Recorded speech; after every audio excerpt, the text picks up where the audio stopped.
A war veteran hiding in a lonely mountain cabin thought the Scar War was finally behind him. Then, in the middle of a blizzard, an alien scientist and her silent metal bodyguard crashed at his doorstep, carrying every buried war crime his own fleet tried to erase, encrypted in her glowing veins. Opening the door means choosing between his quiet exile and the truth. This is his story. The storm was a personal grudge. Hammering the windows and howling in the chimney, Eric Halvorson sat at his small table.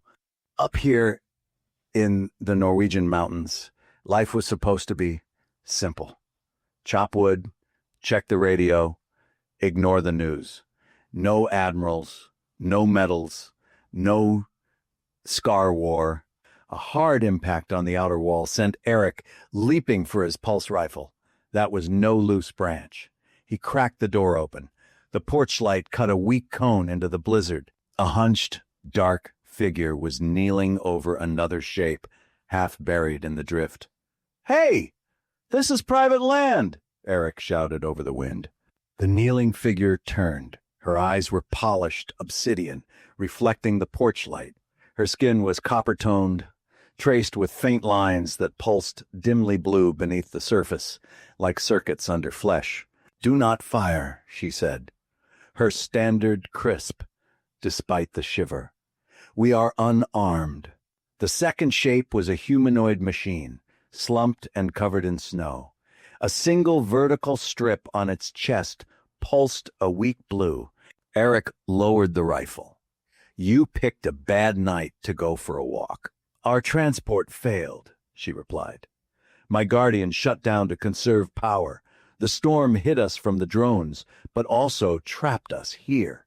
She swayed, catching herself. He recognized the look of hypothermia. He stepped forward, hooked an arm under her shoulders, and hauled her toward the door. Inside, he sat her by the stove, then went back out. The machine was heavier, but its joints unlocked with a soft servo whine, helping just enough. Eric dragged it inside, propped it against the far wall, and secured the door. The woman, alien, he corrected himself, watched him. The glowing lines under her skin pulsed in a slow, steady rhythm. "Name?" Eric asked, feeding the stove. "Lysa," she said. "Arkan Institute, Data Sciences." Her gaze flicked to his coat. "You are Fleet, North Sea Command, Scar War." "Was," he said. "Now, I'm just a man in a cabin with too many ghosts." The machine chimed. Environment scan complete. Temperature acceptable. Threats undetermined. Its sensor band tilted toward Eric. "Identify." "Eric Halvorson," he said. "Former commander. Current landlord, apparently." "Gratitude acknowledged," the machine replied. "Designation, Car 7, Guardian Unit." Lysa passed her a pair of wool socks. "You have questions," she said. "You're holding them behind your teeth. Why you? Why my valley? And who you think is coming after you?" She stared into the flames. "I carry data," she said. "From the Scar War. Not the public speeches, the erased orders, civilian strikes, illegal experiments. Someone decided truth was bad for morale." His jaw clenched. Old, buried images resurfaced. "How?" he managed. She touched her neck. "Layered neuroencoding. My nervous system is the archive. Harder to wipe than a server farm. And, cars strip pulsed. Pursuit probability, high. Last detection before storm within this region. Retrieval unit likely inbound when visibility improves."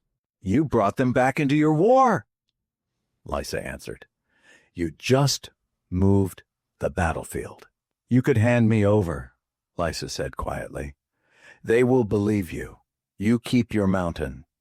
Your silence." Eric looked at the rifle, then pulled out a folded paper map of the range and spread it flat. "Guests," he said. "That's what you are. For now." He smoothed the creases with scarred fingers and looked at Carr. If you were them and you wanted to drop a team in here fast, how would you come in? By dawn, the storm had emptied itself. The sky was a hard, pale blue, the valley smothered in clean white. From the rocky ridge above the cabin, Eric lay on his stomach.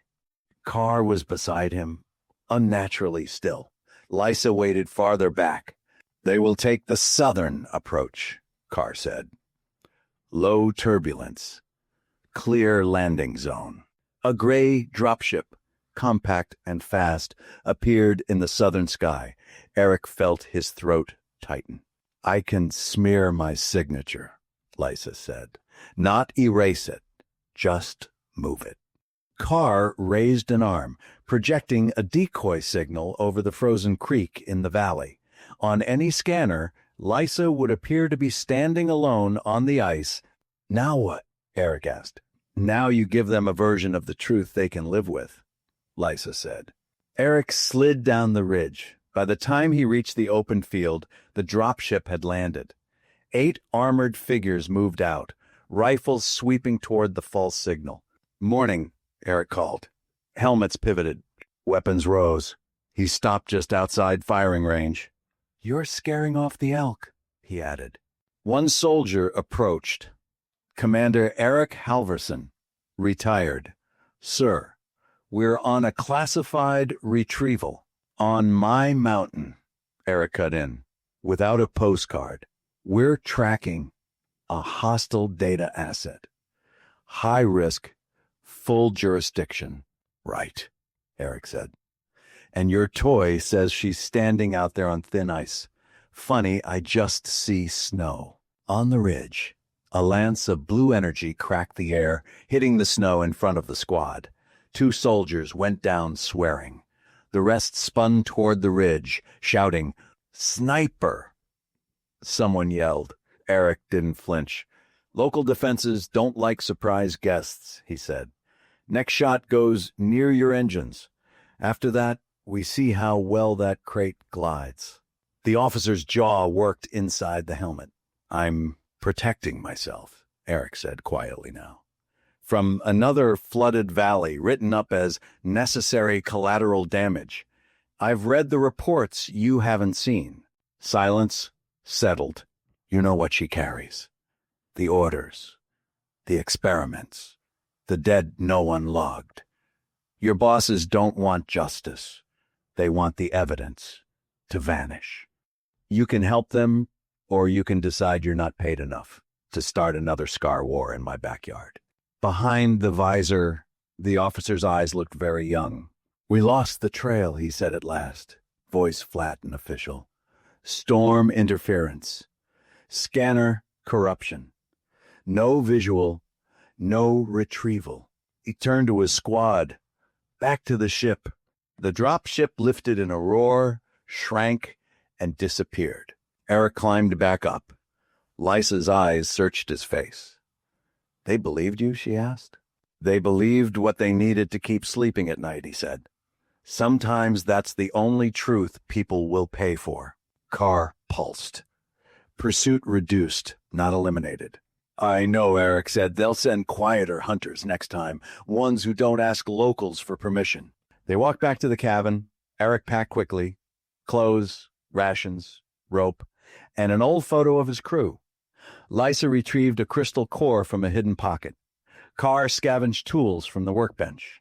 You will miss this place, Lysa said softly. Already do, he admitted. But if I stay, I'm just another erased line on their map. He pulled the door shut. Where now? He asked. North, Lysa said, pointing toward the sharper peaks. Old observatories, dead listening posts, places built to hear what others wanted to ignore, people who keep records when empires would rather they didn't. Witnesses, Eric said. She nodded. Eric looked back once at the cabin, then turned his back on the quiet life he tried to bury himself in and walked after them into the white.